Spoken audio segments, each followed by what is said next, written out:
that Ojwang killed himself. Mr. Speaker, in my culture, suicide brings stigma.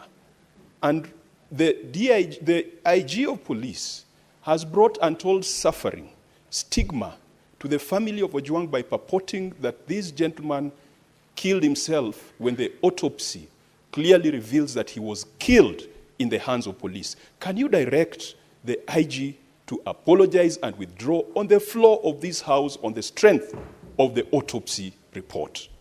Mr. Speaker, secondly, there are many good officers in the National Police Service. We must agree. All the members of Senate here have 1 or 2 police officers assigned to them. And I think generally they are people of good conduct. But there are few bad apples, Mr. Speaker, that need to be fumigated. And that is where the National Police Service comes in, and the CS for Interior. Has a CS done any policy directives in writing pursuant to Article 245 to deal with those bad elements? Mr. Speaker, further, if you pursue the proximate cause theory, it was a complaint by DIG Lagat that led to the arrest of this young man in Lida, in Mawego, and that led to his death. Mr. Speaker, why is DIG Lagat still in office when it is his complaint that triggered the chain of actions and reactions that led to the death of this young man? Can the Inspector General tell us why? Can the CS tell us why?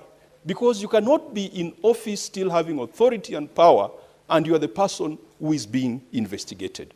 Mr. Speaker, I said there are many good police officers. The stepping aside of DIG Lagat is not going to lead to the collapse of the police force. And Mr. Speaker, what Kenyans want to see is DIG Lagat not just stepping aside, but he should also go to a police station and record a statement and have his fingerprints taken, because there is no way you are going to carry out an investigation without addressing the proximate cause of the chain of events that led to the death of this young man. Mr. Speaker, we have been told that there are other suspects that were mentioned. There was Kevin, who was taken to Kenyanya and ultimately, I think, ended up in Kamukunji. What is the status? Are they still alive? Kevin, Dorcas, Peter, Douglas, Albert is dead. What about the other 4 that were adversely mentioned? Can the IG assure this House? And in fact, Mr. Speaker, we might need to issue habeas corpus so that they can be produced and we confirm that they're alive, because one of the co-accused is right now lying at the city mortuary. Finally, Mr. Speaker, the CS has pointed us to Article 245. And Mr. Speaker, the CS is an illustrious former member of this House. I have a lot of personal respect for him. We are friends, we are age mates, and I believe we operate at the same intellectual bandwidth. But I fail to recognize when he becomes the cabinet secretary, Mr. Speaker. Because the things he spoke for, the things he stood for while in this House continue to happen unabated under his watch. He was very articulate and eloquent when talking about the killings in Elgeyo Marakwet, in Baringo. They are still happening today. He was very articulate one time when the police came to the presence of Parliament, Mr. Speaker. He moved this House to suspend its sittings and the Speaker ordered the police to exit the presence of Parliament. That is a gentleman who's today the Cabinet Secretary. When our colleagues, Senator Malala, Senator Lelegwe, Senator Lagat, were arrested on the eve of an important debate, the then Senator Murkomen was passionate, articulate, eloquent, citing the relevant provisions of the Constitution, and moved this House to adjourn until the rights of our senators were observed. Could the CS tell us? I know he might not tell us what happens when you become a cabinet secretary, because obviously there seems to be a metamorphosis from positive to negative. But can he tell us whether he has issued any directions in writing, as he had referred to Article 245? And he tables them before this House and before the relevant committee, whether he has given policy guidelines, prudential advice on extrajudicial killings, enforced disappearance, violation of rights of protesters, violations of rights of citizens, the emergence of vigilantes, and non-state actors who are abducting people in this country. That is part of his responsibility. Can he confirm that he has lived to that responsibility. Thank you, Mr. Speaker. Senator Mungatana. Asante sana Bwana Spika. Bwana Spika, kifungu cha 239 cha katiba ya Kenya inasema vitengo vya usalama ni vitatu: Kenya Defence Forces ama jeshi, National Intelligence ama majasusi, na polisi. Na inasema mamlaka hizi tatu katika hicho kifungu ziko chini ya wananchi, yani under civilian authority. Sasa mimi nataka kuuliza, wale walimkamata Albert Ojwang, wale walimweka Albert Ojwang katika seli, ni mafunzo gani walipata ya kwamba ukiwa ndani ya seli unaweza kufanya chochote kwa yule mtu ambaye wewe mamlaka yako iko chini yake? Nataka kuuliza Inspector General, nataka kuuliza waziri anayehusika, kama katika training yao hawa polisi, are they taught kuhusu constitution, kuhusu being under civilian authority? Wanafundishwa hii? Ya pili, mawakili wote ambao washawahi kusimamia wateja wao ambao wanashtakiwa na kesi za jinai, ukienda kwa police station pale mbele, Bwana Spika, ukitaka kuona mteja wako yoyote, ni lazima ujiandikishe kama wakili, ni lazima useme ni nani unamuona. Sasa mimi nataka kujua, siku ile Albert Ojwang alishikwa, na kawaida ukiingia pale vitu vyako vyote vinatolewa, ID yako, kila kitu inawekwa mahali kando, wewe unaingia kwa seli peke yako na nguo zako.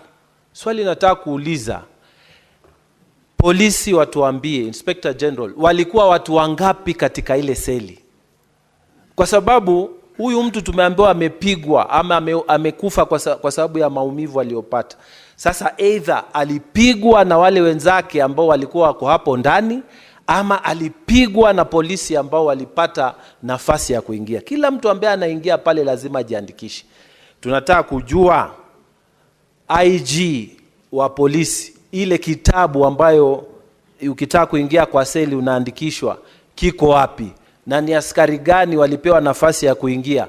Na ni watu wangapi walikuwa ndani ya sel ya Albert Ojwang? Haya maswali tunataka yajibiwe. Wakenya wanataka kujua ni nini iliendelea usiku huo ili asubuhi huyu kijana awe amefariki. Asante Bwana Speaker. Senator Mogeni. Yes, thank you, Mr. Speaker. Mr. Speaker, the people who have appeared before us this morning have sworn, I believe Mr. Amin swore through a Quran, and the others lifted a Bible. And when I had read a Quran, sometimes the Quran strongly condemns murder. And the Bible, C.S. Murukaman, you are Christian, it says, thou shalt not kill. So this matter is painful. This is an extraordinary sitting. Mr. Speaker, the people who started the events that led to the murder of this young man, who is the only son of a fairly elderly parent, who are from the DCI. And when you was picked from Oma Bay, I believe he was first taken to DCI. And Mr. Amin, I want to look at you, and you are a Muslim, and you have children. All of you have children. I also have children. Nobody will have any joy when you see somebody's son die. Honorable Mogeni, the 2 hours have lapsed. I will therefore extend for a further 45 minutes. Thank you. So, May proceed. Mr. DCI, I believe that at the DCI offices, you have CCTV cameras. So if we need to connect the events before we end up at Central Police Station, Mr. Speaker, the life of Ojwang stopped. We can also stop everything we are doing to get to the bottom of this matter. If we adjourn, Mr. Speaker, can we get the CCTV cameras that will track the movement of this young man from the DCI headquarters all the way to Central Police Stations, if we sincerely want Kenyans to know the truth, so that we know whether this guy was taken to Central Police Station dead or alive. So, Mr. Speaker, we want this to be an extraordinary session.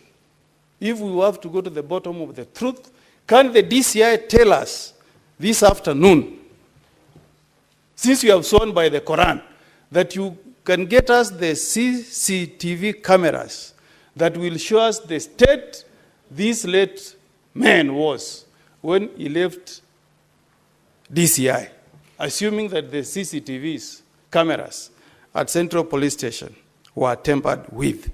One. Number two, this is to IG now. This was an ordinary suspect, one IG, booked at Central Police Station. I want you to, and Murkomen, you are a lawyer, you are a colleague. And we know you have a wife and you have children. I also have children, Murkomen. So we are here pained for what the police have done. Murdering a Kenyan in a police cell. Somebody's only child. How heartless can you guys be in the police force? So we want to know why. Why was this young man, Ojwang, booked alone in a cell at Central Police Station? If this was not covered up. Finally, Mr. Speaker, this person from IPOA, you are a vice chair. The chairman of IPOA knows that we are investigating a matter where a Kenyan has been murdered in a police cell. A safe haven for any criminal. When you go to a police cell, lawyers will know it's a safe haven. Mr. Speaker, I want to know this afternoon, where is this chairman of IPOA? Mr. Speaker, where is the chairman of IPOA? When we have adjourned every business to address this matter, where has he go? What is that so important business that he can travel out of the country instead of coming to the house to give us the answers that we are seeking? Finally, Mr. Speaker, this is to CS Murkomen.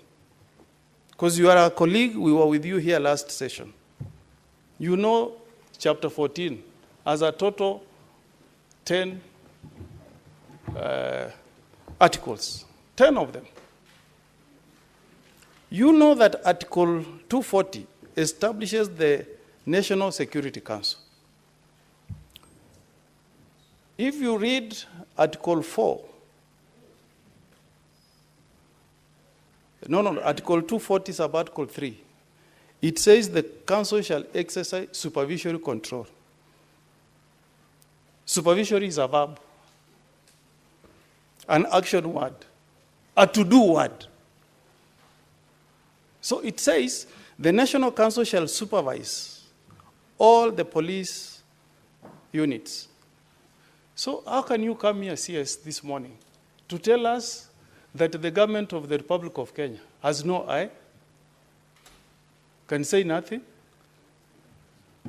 When the Constitution commands the police units to respect human rights, the rule of law, and fundamental freedoms. Fundamental freedoms demand that if I'm a suspect, arrest me, take me to a police station. If there is a crime I've committed, take me to a court of law.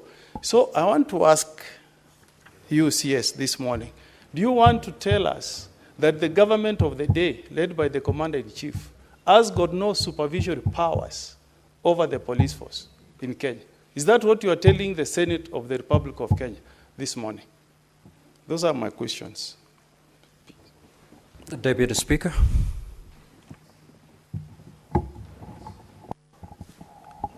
Honorable Speaker, I did want to join my colleagues in addressing this matter. And Mr. Speaker, the report that the DCI officers who brought Albert Ojwang to Nairobi, and the report that he was safe and his body was okay, was of good health.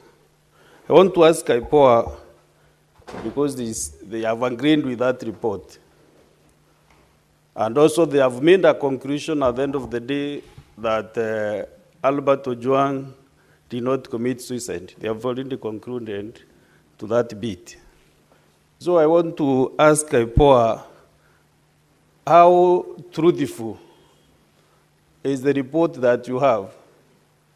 Because maybe I saw from the media that there is a CCTV at the entrance of the Central Police Station. There is a CCTV also at the reception. All those CCTV cameras destroyed, that you have nothing completely to explain whether Albert Ojwang came when he was sound and safe. And maybe whether you are correlating the traveling from Omabi to Nairobi and to DCI, the way my colleague has explained here. So, because if you're investigators, you know, you cannot give us half-baked information. Just tell us exactly what has been happening. And because you are vice chair, you know, the chairman could really be the person to pin down. But because you are the vice chair, there are some things maybe even you have not privy to what is happening. Where is the chairman? Where is he that he cannot attend this important session? That the Senate of the Republic of Kenya has stopped all business to handle this matter since yesterday, Mr. Speaker. We spent actually the whole afternoon yesterday, today morning, we are ready to stop any business. I was to travel actually to my county. I have suspended everything that I was to do, either personal or official duties, so that we can handle this matter. Mr. Speaker, we can even decide we'll do it even in the afternoon. We are not in a hurry. We want to stop this thing once and for all. We want to help Kenyans. We want to help the government of Kenya to function. We can only help if we deal with the officers working for the government. Maybe the person at the helm might not be aware of what is happening, but we can only deal with issues affecting Kenyans if we handle officers of government to task. Let them explain.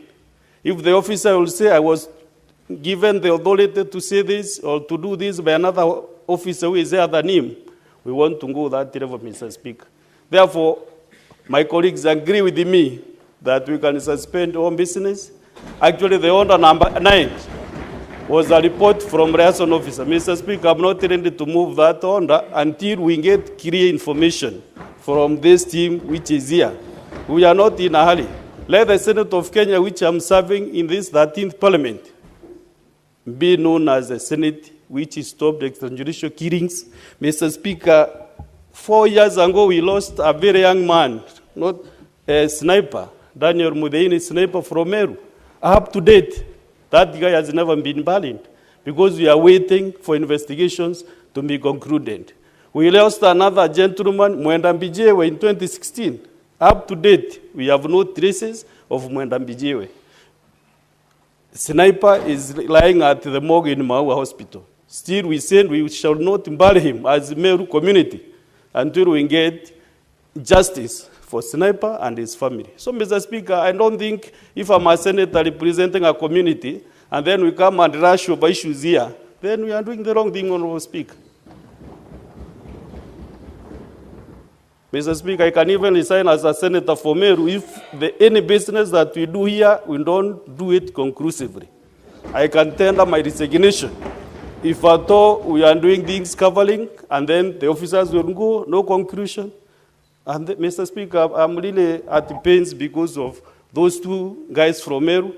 Now the case of Homa Bay, I mentioned again, Homa Bay is breeding. They lost an MP the other day. They have lost another young soul. Mr. Speaker, we must get these things right, Mr. Speaker. And when we are consulting with my friend, your majority leader, he is also at the bench. He wants to see everything. Kila kitu acha ituchimbue kwa hii msakato saa hii, Bwana Speaker. Asante sana, Bwana Speaker. Senator Wambua, Senator Mazai and Senator Majority Leader just approach the bench. Senator Wambua, you may proceed. I thank you, Mr. Speaker. Mr. Speaker, first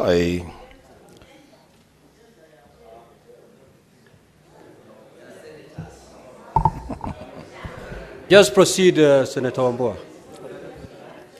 Thank you, Mr. Speaker. Mr. Speaker, first of all, I want to register my displeasure. I want to register my displeasure, Mr. Speaker, with the absence of the IPOA chairman in these proceedings. And I will say this for the record, that IPOA is perhaps the weakest link when it comes to investigating crimes committed by police officers. You have failed this country.